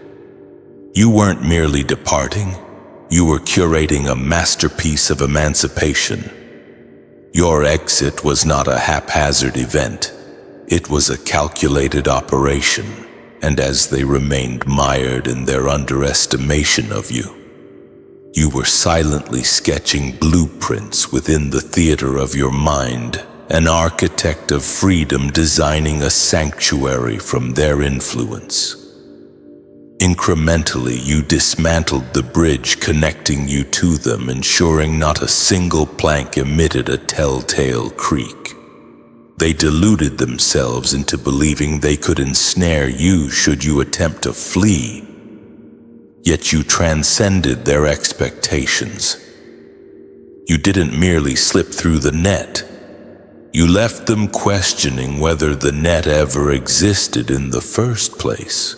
Their confidence in your perpetual presence was so absolute that they failed to perceive you were already halfway through the threshold, your metaphorical Oscar for Best Disappearing Act, already etched with your triumph. And here's the unexpected twist. Your departure wasn't marked by tumultuous chaos. There were no dramatic outbursts, no forceful door slams. You navigated your exit with such impeccable precision and refined style that even MI6 would be compelled to take notes. Indeed, if James Bond possessed your level of meticulous planning, his cinematic adventures would be notably abbreviated. What I am about to unveil for you is the precise methodology by which the chosen one orchestrates an escape so seamless, so impervious, that by the time your absence registers, you've already cultivated a vibrant new existence beyond their reach. Firstly, you didn't merely leave. You strategically erased yourself from their map of dominion. You didn't simply sever ties, you expunged yourself from the very cartography they employed to exert control. People often perceive leaving as a straightforward act of packing, blocking numbers, or severing connections. However, when subjected to prolonged influence, they extend their reach beyond mere location tracking. They monitor your habits, exploit your vulnerabilities, and anticipate your reactions. They discern when you are angered, fatigued, or susceptible, leveraging these insights to reel you back. Knowing that a reckless departure would merely lead them to your next chapter, where they would attempt to extinguish it before it could take root, you conceived an alternative strategy. Your exit was not a single dramatic sweep. Instead, you gradually faded from their awareness, blurring the lines of your whereabouts and activities. You rendered your existence illegible, minimizing the information they possessed regarding your schedule, emotions, and affiliations, until their mental image of you became obsolete and inconsequential. By the time they registered your diminished accessibility, they were devoid of any starting point for a search. The brilliance lies in your ability to transform their overconfidence into your protective cloak. Their suspicion remained dormant because you provided no extraordinary triggers for alarm. You played your part just sufficiently to maintain their complacency, all while discreetly severing connections, modifying routines, and securing doors they were oblivious to. This disappearance was not an overnight occurrence. It was a deliberate, gradual dismantling of their access to you. Its potency stemmed from the fact that your absence transcended the physical realm. You became mentally and emotionally detached long before your physical departure. You ceased providing them with details they could weaponize. You abandoned the practice of self-justification. You ceased reacting in predictable ways. Without any formal announcement, their grasp began to loosen unnoticed. By the time the physical exit materialized, they were left with a void of unanswered inquiries and dead ends. This is the reason for their current obsession. They are unable to stalk what they cannot perceive. They are unable to manipulate what they cannot reach. They are unable to confront what they cannot locate. You did not merely withdraw from them. You vanished from the world in which they believed they possessed you. And you executed this feat so flawlessly that they remain unable to pinpoint the precise moment, location, or method of its execution. Secondly, you starved the parasitic connection before severing the cord. You recognize that individuals of their ilk do not readily relinquish control. An abrupt severance would have triggered an overwhelming response, incessant calls, manipulative guilt trips, the dissemination of falsehoods, the mobilization of others against you, all aimed at either coercing your return or punishing you for your desertion. Thus, you adopted a divergent strategy. You starved the parasite before severing the cord. You ceased fueling their ego as you once had. You refrained from presenting your emotions on a silver platter for their dissection. You denied them the gratification of knowing they could still provoke you. Gradually, you diminished your utility to them. The process initiated subtly. You ceased prioritizing their calls. You refrained from divulging every detail of your existence.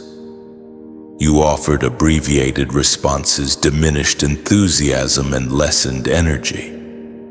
You consciously resisted reacting when they deployed their customary tactics. You understood that responding with silence or composure where they anticipated outrage or tears would weaken their grip. Over time, the emotional sustenance they derived from you began to wane, and because individuals of this nature thrive on a continuous influx of attention, drama, and validation, you were effectively cutting off their oxygen supply unbeknownst to them. This was not an act of vengeance, it was a tactical maneuver. Your objective was to induce a state in which your absence would not trigger the retaliatory measures that could jeopardize you. By gradually restricting their access, you softened the impact of the separation on their system. By the time you departed permanently, they had already been living without the most valuable aspects of you for a considerable period. And without those elements, their influence over you diminished with each passing day. The brilliance of your strategy lies in their perception of you as merely changed or preoccupied, perhaps even undergoing a transient phase. They failed to comprehend that you were intentionally disconnecting the conduits one at a time. They did not realize that you were depleting their influence over you to the point where, upon your complete withdrawal, they would be devoid of anything to grasp. In the end, you weren't leaving a feeding ground. You were departing a barren wasteland that you had meticulously cultivated. They are now reduced to feasting on the memory of the person you once were, failing to recognize that this persona no longer exists for them. Thirdly, you exploited their overconfidence to your advantage. Their unwavering certainty that you would never leave inadvertently facilitated your planning. Their arrogance served as your greatest camouflage. They were convinced that they had deciphered you, your routines, boundaries, and limitations. And because of their steadfast belief in your perpetual presence, they became lax in their surveillance. This false sense of security blinded them to the subtle modifications you were implementing right under their noses. You understood how to play into their ego. You allowed them to maintain the illusion of control. You refrained from overtly challenging their dominance. You avoided sudden movements that could arouse suspicion. You behaved as if nothing had altered, all while meticulously noting every vulnerability in their behavior. You identified periods of distraction patterns in their monitoring and assumptions they made about your actions. Each of these blind spots became an unlocked doorway in your escape plan. Individuals of this nature thrive on the notion that their absence would be catastrophic. They believe their presence in your life is immutable, that you could not possibly function without them. You leveraged this belief against them. The more firmly they believed in your unwavering loyalty, the less effort they invested in controlling your every move. This created an ideal environment for clandestine preparation. It was as if they were constructing the walls of their own downfall brick by brick, while you diligently recorded the location of every developing crack. When the moment arrived for your departure, they were caught completely off guard. This explains the intensity of their shock. They perceived you as unwavering in your loyalty, forever bound to your assigned role. However, you had long since ceased to participate in their charade. You had transformed their certainty into a trap of their own making. The beauty of it lies in their current mental replay of events, attempting to pinpoint the moment of transformation. They are unable to isolate a specific event because there was no single defining moment. It was a gradual, methodical process concealed in plain sight. You did not merely escape their control. You dismantled it while they remained convinced of their absolute dominion over you. And now, the realization that they were outmaneuvered gnaws at them more profoundly than your absence ever could. Fourthly, you trained your mind to cease seeking their validation. You cultivated this mental independence long before initiating any physical action. The true battle unfolded within the confines of your mind. where you quietly deposed them from the dominion they believed they held over your thoughts. While they were engrossed in manipulating your actions and reactions, you were diligently breaking their hold over your self-worth and emotional landscape. Initially, these may have been minor acts of resistance, resisting the urge to compulsively check your phone after receiving a message, refraining from endlessly replaying their criticisms, or declining to justify yourself when subjected to unwarranted demands for explanation. These small victories accumulated, ultimately leading you to a state of independence from their approval for your sense of wholeness. You supplanted their voice in your mind with your own one that was louder and clearer. This mental freedom fundamentally altered your trajectory. You ceased seeking their permission, praise, or understanding. Their opinions became mere background noise that you could effortlessly filter out. And once this occurred, the physical departure became inevitable, for they had lost their throne within your mind. When you departed the room, they were not merely losing your physical presence, they were losing the invisible crown they had falsely assumed to wear over your soul. This internal shift distinguishes a planned exit from a desperate flight. You were not fleeing with the expectation of healing later. You healed internally first, transforming your departure into a natural consequence, not a frantic act. They never anticipated this development because you did not broadcast your newfound independence. It blossomed silently, fiercely, and permanently. By the time you vanished, they were not merely missing you. They were missing the control they once wielded, a loss far more unsettling. A mind liberated from the need for their validation is the ultimate power move, rendering your exit not only flawless but also unstoppable. Fifthly, you ceased broadcasting your movements and transformed into a private asset. You recognized that the only way to safeguard your freedom was to cease divulging every detail of your life. They thrived on information, on knowing your every move, feeling, and plan, because this knowledge empowered them to interfere, manipulate, and sabotage your progress. Thus, you ceased providing them with the data they required to control you. There were no more emotional outbursts to provide them with ammunition, no more status updates to reveal your next steps. You became silent on all fronts, not out of weakness, but out of strategic strength. They could perceive your physical presence, but you became a closed book, a sealed vault. They were left staring at a shell, clueless to the inner workings. This transition to stealth was essential. When they are unaware of your endeavors or destination, they are powerless to interfere. They cannot gaslight, guilt trip, or ensnare you in their drama.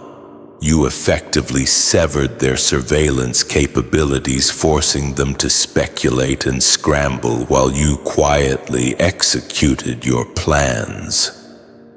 Functioning as a private asset entails fiercely guarding your energy, time, and emotions.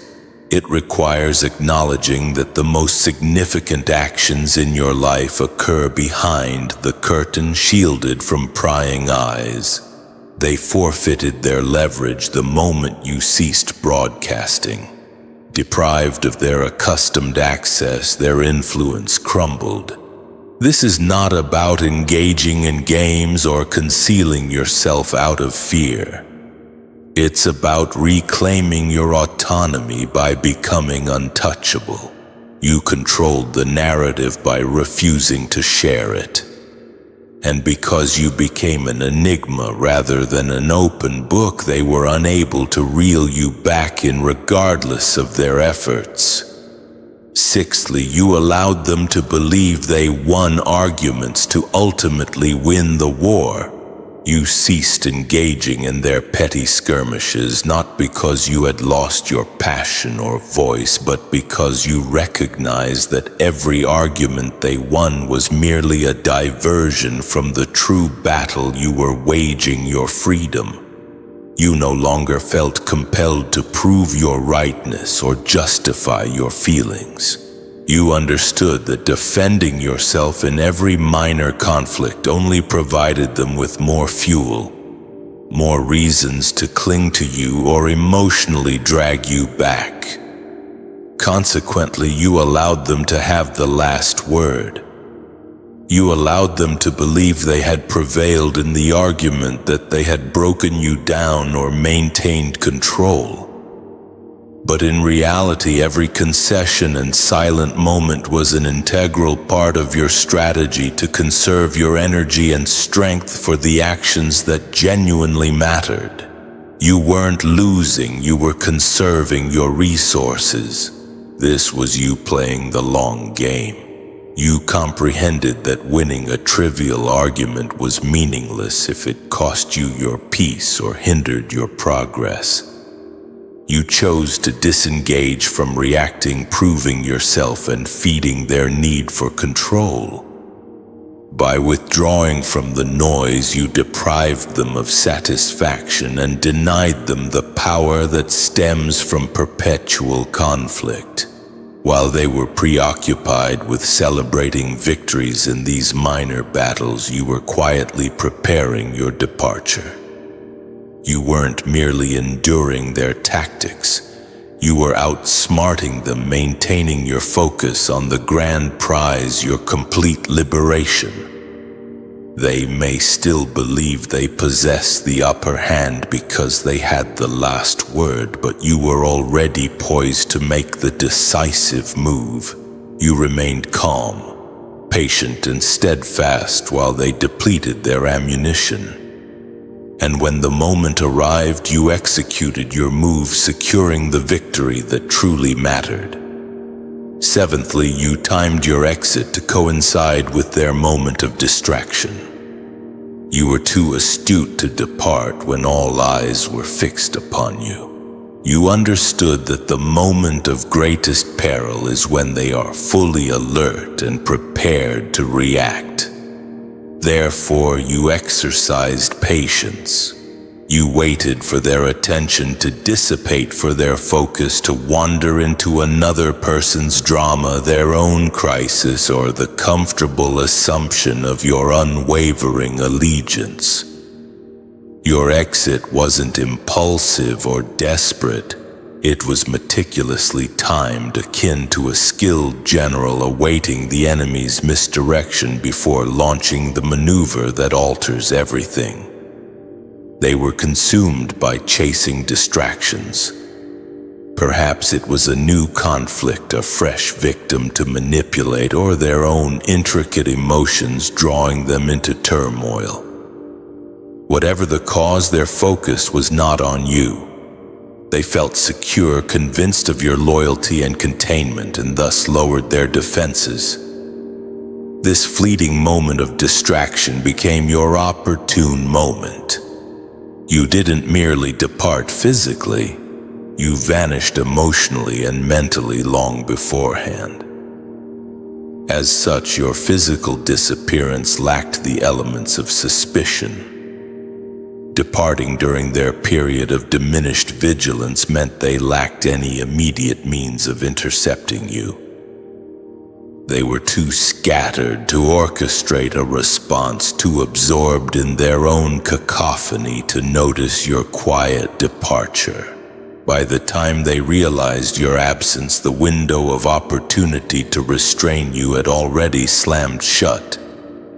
This explains why your exit appears to have transpired in an instant, but was in reality the culmination of protracted and patient preparation.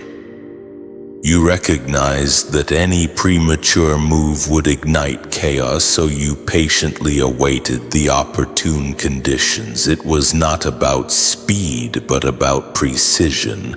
You converted their distractions into your shield and their overconfidence into your camouflage. While they were preoccupied with extraneous matters, you calmly amassed your freedom piece by piece. When you ultimately stepped out, you weren't fleeing from anything. You were transitioning into a new life beyond their reach. And you executed this transition when they were least prepared to fight for you.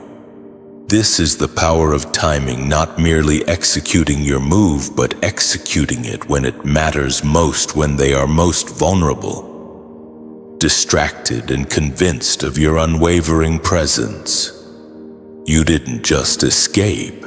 You executed a flawless vanishing act that left them stunned, powerless, and still struggling to comprehend the unfolding events. Eighthly, you rendered yourself emotionally untraceable. They may have retained your contact information, but by the time of your departure, they were dialing a phantom. Calls were connected, texts accumulated, but none of it resonated because you had achieved emotional untraceability long before your physical exit. This was not about shutting down or adopting an affectation of coldness for the sake of toughness. It was a deliberate, almost surgical detachment. You recognized that as long as they could penetrate your heart, spirit, and vulnerabilities, they retained a tether that could reel you back whenever they tugged. Thus, you wrested this leash from their grasp before departing. You ceased providing them with the emotional cues they relied upon. There were no reactions to their guilt trips. No waves of anger to capture their attention, no tears to fuel their control. You constructed a fortress within yourself where their words bounced off harmlessly, and their manipulations failed to penetrate. This emotional untraceability meant that when your body finally departed the space they occupied, your soul was already leagues away.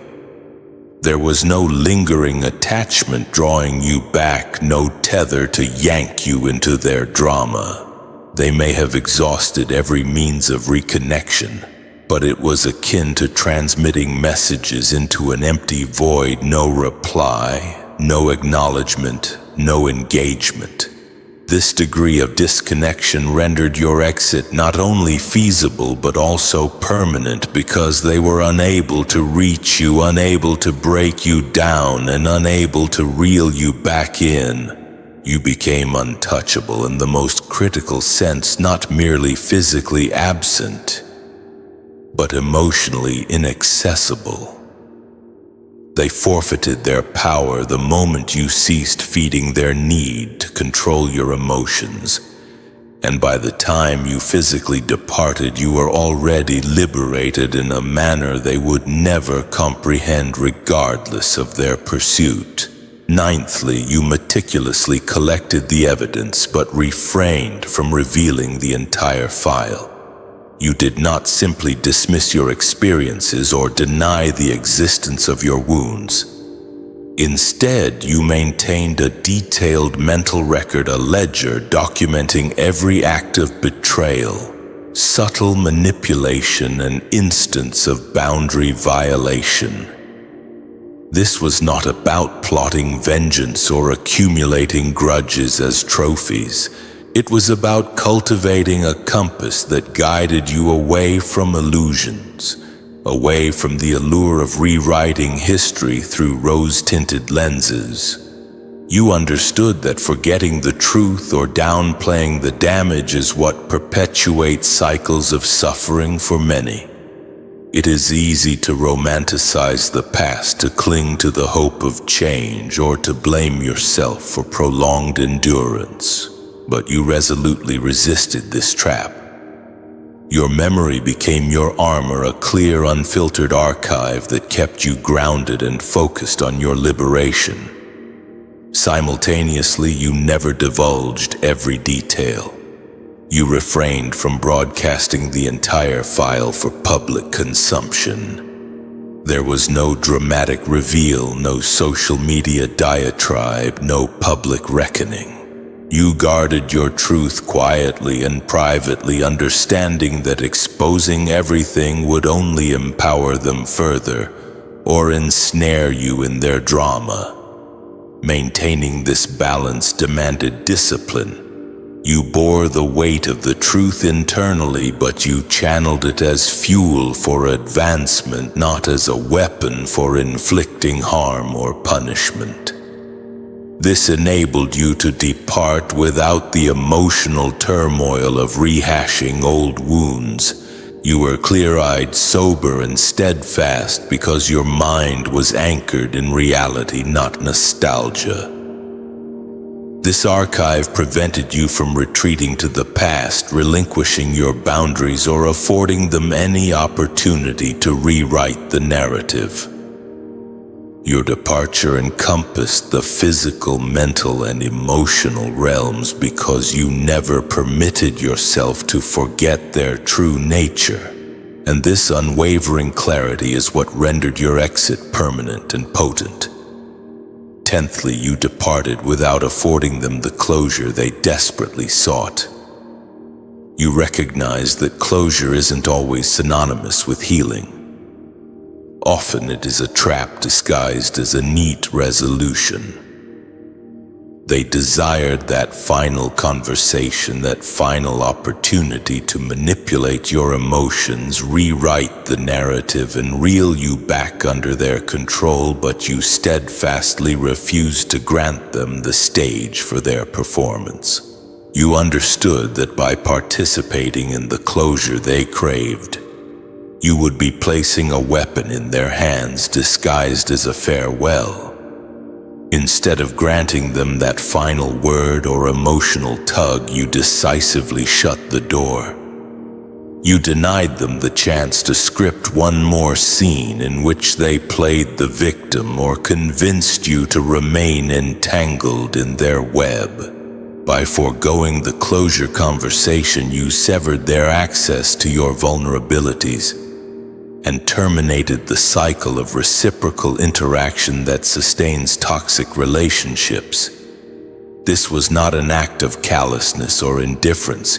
It was a calculated decision. You recognize that the concept of closure is frequently employed to perpetuate stagnation, leading individuals to believe that true freedom is contingent upon that elusive final conversation.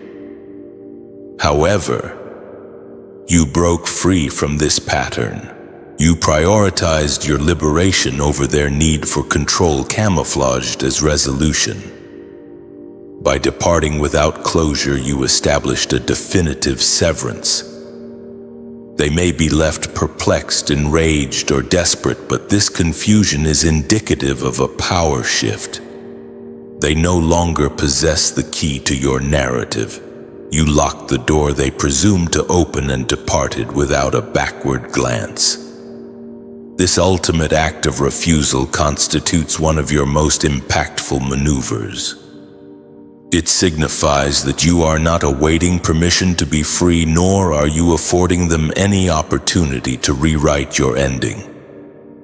You exited on your own terms, unburdened, untouchable, and entirely your own. So to bring it all together, remember this. You have the power to architect your own liberation. It's not about dramatic escapes or sudden upheavals, but about the quiet, consistent dismantling of control, the strategic nurturing of your own inner strength, and the reclaiming of your own narrative. You've got this. I'd really love to hear your thoughts on this. Do you have any experiences that resonate with this idea of a slow, deliberate escape? What are some of the challenges you've faced in breaking free, and what strategies have worked for you? Leave a comment down below. I'm really interested in hearing your perspective and sparking a discussion.